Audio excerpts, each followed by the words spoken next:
ছেলেটার নাম সাব্বির। খুবই ভালো একটা ছেলে, সারাটা জীবন মানুষের উপকার করে। সে একবার ঢাকা গিয়ে একটা বিপদে পড়েছিল, তখন একজন ভালো মানুষ তাকে উপকার করেছিল।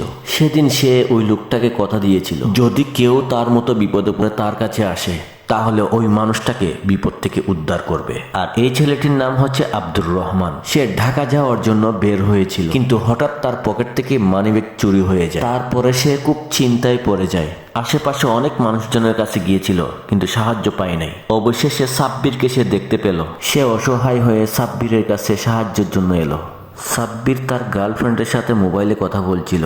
তখন আব্দুর রহমানকে দেখে তার গার্লফ্রেন্ডের সাথে কথা শেষ করলো। তখন আব্দুর রহমান সাব্বিরকে বলছিল, ভাইয়া আমি ঢাকায় যাওয়ার জন্য ঘর থেকে বের হয়েছি, হঠাৎ কাউন্টারে এসে দেখি আমার পকেটে মানিব্যাগ চুরি হয়ে গেছে ভাইয়া। এখন আমি নিরুপায় হয়ে আপনার কাছে সাহায্য চাচ্ছি ভাইয়া। তখন সাব্বির বলল, আমি যদি তোমাকে 500 টাকা দিয়ে হেল্প করি। আব্দুর রহমান বলল, আপনি যদি আমাকে 500 টাকা দিয়ে হেল্প করেন তাহলে আমি বাড়িতে গিয়ে আপনার টাকা বিকাশে পাঠিয়ে দিব। তখন সাব্বির বলল, একটা কাজ করো, এই 500 টাকা তুমি আমাকে বিকাশে দিতে হবে না। তখন আব্দুর রহমান খুশি হয়ে সাব্বিরকে জিজ্ঞেস করলো।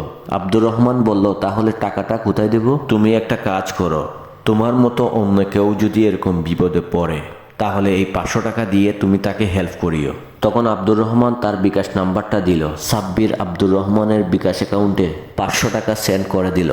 মানবতা এমন একটা জিনিস ভাই, এটা সবার মধ্যে থাকতে হবে। জীবনে যদি আপনি কারো উপকার করে থাকেন তাহলে সেই উপকারের পুরস্কার একদিন না একদিন আপনিও পাবেন। কারণ খারাপ সময় মানুষের বারবার আসে না, এমন সময় খারাপ সময় আসবে, সেই সময় আপনার অন্যের সাহায্যই লাগবে। তাই মানুষ বিপদে পড়লে মানুষকে সাহায্য করবেন যতটুকু সম্ভব আপনার সাধ্যের মধ্যে। তাই আমাদেরকে ভালো কিছু শিখতে হলে দূরে কোথাও যেতে হচ্ছে না। ইউটিউব বা টিকটক বা ফেসবুক পেজের ভিডিওর মাধ্যমে আমরা অনেক কিছু শিখতে পারি।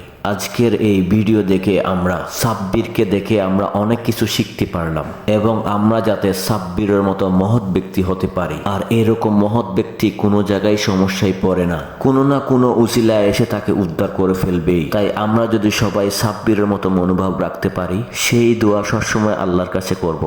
আজকের এই ভিডিওতে সাব্বিরকে দেখে নিজেকে আরো এক পরোপকারী সাব্বির মনে হচ্ছে।